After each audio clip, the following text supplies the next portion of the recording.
본인이 직접 간절해서 한 질문, 좋은 질문을 해주셨다고. 이 이야기를 하려고 그러면은 여러분들이 잘 들으시면 많은 걸 얻을 수가 있다. 아마 이 질문의 핵심 가르침이 여러분들한테 전해야 할 일이 아닌가 생각합니다. 혹시 여러분 중에서 삼법인이라는 소리를 들어봤는가? 아시는 분 손 안 들어. 삼법인이 뭔가? 是什么？诸行无常，诸法无我，即性内。 네. 사법인이 뭔가 물어봐. 네. 자, 말씀을 하셨는데 지금 이 부분은 너무너무 중요하기 때문에 여러분들이 싹 이를 꼭 심으시라고. 이 세 가지 문제 때문에 부처님이 출가해서 도를 깨쳐 선구를 하셨다고. 그래서 인지라고, 인지. 깨달음의 공부를 하기 위해서 인을 심은 것. 처음에 무상, 이렇게 생멸하는 것. 영원하지 않는 것. 자기를 놓고 봐요. 자기를. 현재 나는 영원한 존재가 아니다. 언젠가는 죽는다. 그게 무상. 그 다음에 고.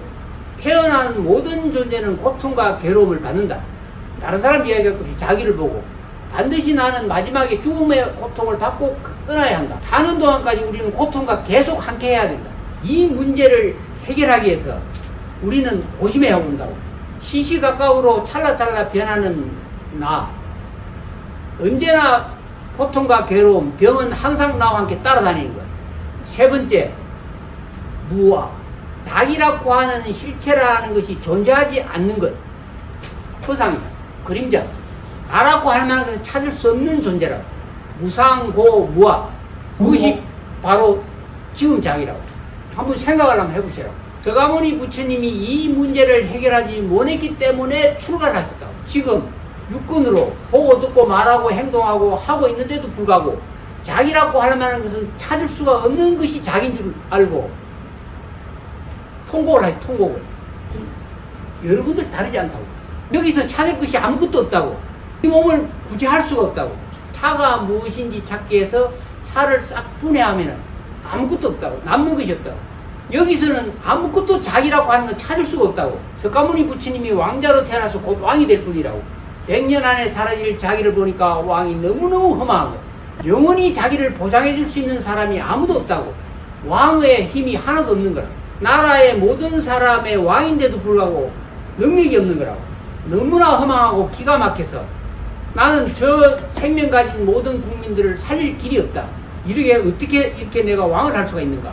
그래서 출가를 하셨다. 무상고 무아를 해결하지 못했기 때문에 출가를 하셨다. 이 세 가지 문제를 해결하지 못하면 내가 왕이 된들 무슨 이득이 있을까. 그래서 출가를 하셨다. 그래서 무상고 무아가 출가를 할 수 있는 인지라고. 이해가시는가? 삼법인 이해하시는가? 그럼 따라 한번 해보라. 재해무상, 이切皆苦 제법 무아. 诸法无我 다시 무상, 无常 고, 无 무아.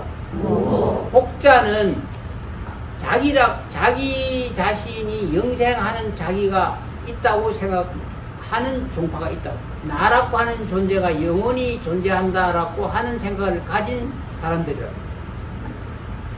그렇게 말하지 않고 다른 방법으로 말씀을 하신 부분이 있다고.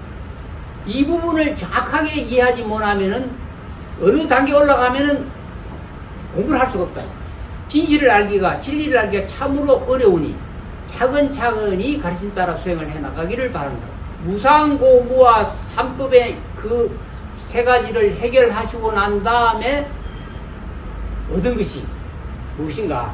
그 열매를 얻은 것이 뭔가? 그것을 다른 말로 열반, 적정, 해탈. 그래서 네 가지를 합해서 사법인이라고도 정확하게 이 삼법인과 사법인에 대해서 정확하게 인지를 바르게 하셔야 됩니다. 삼법인은 출가의 인이고 그것을 해결했을 때 얻는 것이 열반, 적정이라고. 무상을 해결하면 어떻게 될까? 항상. 무상이 항상으로 바뀐다. 고가 어떻게 바뀔까? 행복으로 바뀐다. 고가 행복으로 바뀌고 무상이 상으로 바뀌고 다음에 무아 어떻게 바뀔까? 깨달음 얻으면 무아가 참된 진화로 바뀐다. 없는 것이 있는 것으로 바뀐다고. 열반 적정이란 말이 무슨 말일까? 네, 누가 말했지? 무상고무아라는 것을 해결해서 얻는 것. 그것이 바로 그게 열반의 과득이라고 말합니다. 삼법인을 이해했습니까? 여러분들도 해결해야 되려면 삼법인 세 가지를 반드시 신고 그 문제를 해결해야 된다고. 삼법인은 출가의 인이고, 삼법인은 부처님 가르침을 배우는 인이고, 열반적정의 사법인은 모든 문제를 해결한 과고, 그래서 부처님이 상락아정의 과를 얻었기 때문에 부처님이 되셨다. 그것을 부처님의 정멸의 열반상이라고 한다. 부처님의 열반상은 정멸상이라고 한다. 정멸이 무슨 말인가? 개송의 제법종본래 상자정멸상 불자행돌이 내세득 작품. 본래로 항상 스스로 고유하고 멸한 것, 그것을 이해하고 안다면 부처가 된다. 이해가 가십니까? 이해가 안 된다. 진리는 본래로 현상계든지 진리든지 진재든지 속재든지 정멸상. 이해가 가십니까? 都是几面相。 다시 말로 표현하기가 쉽지가 않다. 부처님은 진실한 말을 가르쳐주기 위해서 많은 비유를 들어 설명하시고, 그 비유를 잘 잡아가지면은 우리는 깨달음으로 쉽게 나아갈 수 있다.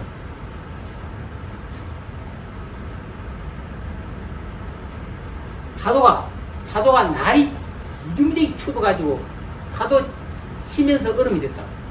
얼음, 파도, 바다 세 가지가 움직이는 건 어떤 것이고 움직이지 않는 것은 어떤 것인가? 冰、海浪跟大海不动的，冰不动吧？ 간 움직이는 거는 海浪一定动，大海动吧？ 그다음에 물은 성질이 요동인가 부동인가? 水的本性应该不动吧？ 어째서 부동인가? 因为水是个名词，所以它不动。 물의 성질이, 물의 성품이 요동인가 부동인가?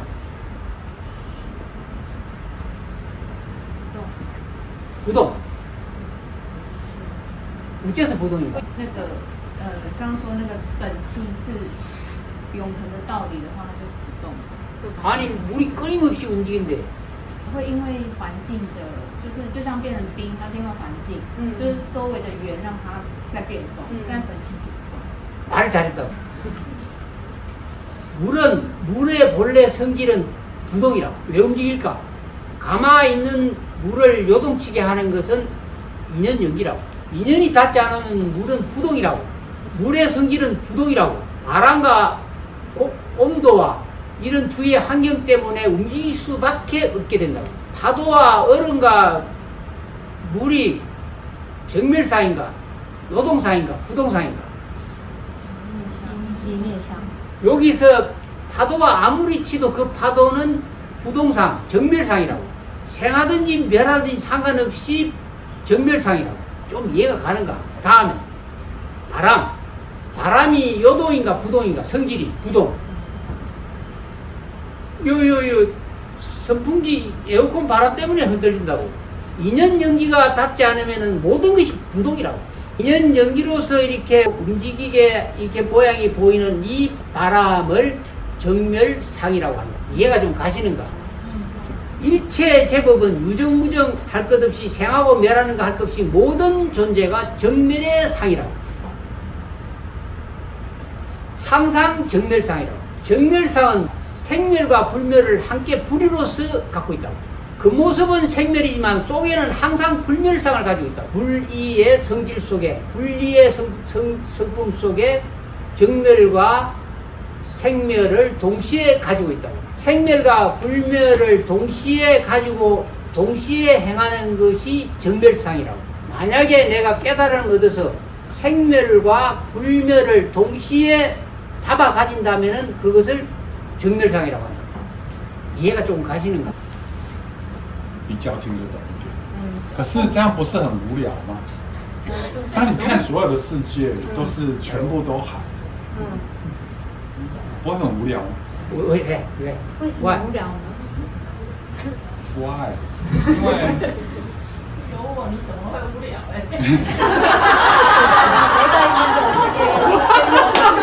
정멸은 끝나는 것 같은데도 끝나지 않는 것을 품고 있는 거라고. 이 오온이 깨달음을 얻으면은 영원한 존재가 된다고. 이해하기가 쉽지 않지만은 생멸법과 불생멸법이 영원하다고. 불멸을 안다면은 내가 죽는 것 자체는 연극이라고. 진리를 깨치면은 생멸하는 존재가 영원히 아무 문제 없는 것을 알 수가 있다고. 우리는 깨치지 못하더라도 영원히 죽지 않는다고. 끊임없이 우리의 영혼은 몸을 받고 태어난다. 그래서 이 오온의 세계, 형상의 세계에서 진정으로 죽는 사람은 부처님뿐이라고. 부처님은 이런 형상의 모습을 다툴 필요가 없다고. 그러나 대원력으로 중생을 이익되게 하기 위해서 모습을 놔둘 수는 있다고. 간센보살님이 32응신으로 어디든지 나타나서 중생을 이익되게 한다고. 그때 그 간센보살님의 모습은 우리 눈에 보이든지 보이지 않든지 항상 정면의 상을 가지고 있다. 전 세계 어디든지 나타나서 중생을 이익되게 한다고. 만약에 우리 거사님이 그렇게 된다면 그게 재미없을까? 깨달음을 얻으면 여기 있는 수많은 중생들, 바깥에 있는 수많은 중생들, 구제할 중생이 수도 없이 많은데 재미없을까? 원만 구족하고 원만하게 통해서 또 항상 영원해서 무슨 일이든지 중생을 위해서 행복한 일을 할 수 있다고. 재미없을까? 그 제일 처음에 딱 깨치면 먼저 우리 사리인 보살님 먼저 깨치게 해줄 건데. 对，这样我就不会无聊。 오케이. 다시 물은 3법이 뭔가. 无常无我。 다음에 과지, 사법인의 과지. 涅槃极境。 열반 적재 깨달으면서 얻는 덕은. 特我记。 그러니까 열반을 얻어서 깨달아서 얻는 과덕. 그렇게 말해요. 상락아정. 그 과지를 얻었을 때 허망한 파도를 물이라고 할 수 있다. 중생세계 오온의 몸을 진리라고 말할 수 있다. 열반적정의 깨달음을 얻지 못하면은 이것은 허망한 것일 뿐이다. 깨달음을 얻는다면은 이 몸 이대로 오온 이대로 진리의 현현이다.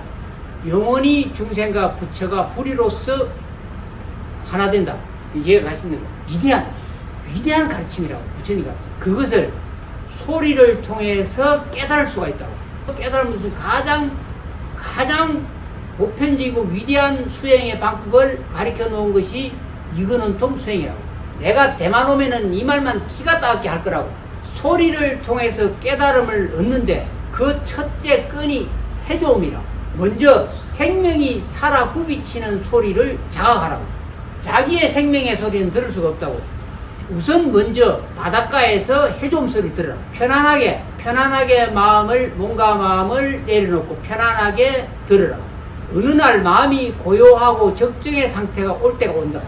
파도가 밀려오고 밀물과 썰물이 끊임없이 교체되는 시끄러운 소리가 처음에는 들린다고. 어느 날 가만히 고요히 듣다 보면은 갑자기 그 소리는 고요해지고 갑자기 고요한 해좀 다른 더 고요하고 적정한 해좀 소리가 들을 수 있다. 양파가 껍질을 하나둘 벗겨냈으면 계속 쏙이 나오듯이 끊임없이 정밀하게 해좀 소리를 들을 수 있다고. 바다에서만 해좀 소리가 들리는 게 아니라고. 매일 타고 가면 망망 구름의 바다가 있다. 바람의 바다, 구름의 바다, 허공의 바다, 소리의 바다. 우리의 해좀 소리는 끊임없이 미세하게 우리가 자각할 수가 있다. 그 소리는 청정함과 함께한다. 그 청정함이 지극하면 어떻게 될까? 소리의 청정함이 지극하면 어떻게 될까? 청정함의 지극한 소리를 내가 듣는다면 어떻게 될까? 지극한 청정함의 소리가 내한테 들린다면 내가 어떻게 될까? 가장 근원적인 청정함의 소리를 내가 들을 수 있다면 어떻게 될까? 청정함의 소리를 지극하게 들을 수 있다면 강명이 밝아온다. 영원히 멸하지 않는 진리의 강명을 깨달을 수가 있다. 그 출발점이 해조음소리. 가장 쉽고 가장 깨달음의 완벽한 것이 이거는 좀 소리 듣는 것이라. 그래서 육근을 통해서 능력을 발휘하고 사는 것을 근원으로 돌리면 가장 근원적인 자기 자성의 본자리는 청정함이 지극한 자리라. 그 지극한 청정함이 강명을 발하고 있다고. 그 영원한 강명이 육근을 통해서 발현이 안 된다고. 세상의 탐지 번뇌망상 오용락으로 자기 육근을 가리기 때문에 오염됐기 때문에 그 강명이 바깥에까지 발현이 안 된다고. 본래 강명을 발현시키기 위해서는 청정 강명의 소리를 들어야 한다고. 언제나 우리 육근에서는 자금세계 강명을 발하고 있다고. 우리는 본래부터 강명의 존재라고. 자기가 모른다고. 자기의 마음이 탐이 삼독심에 놀아나기 때문에 자기가 자기의 강명을 알 수가 없다. 그래서 부처님 가르침 따라 이 공부를 차근차근 지어 나가셔야 된다고. 가장 쉬운 방법이 이거는 통. 자기 자신의 내면을 향하는 쪽으로 소리를 들으라고.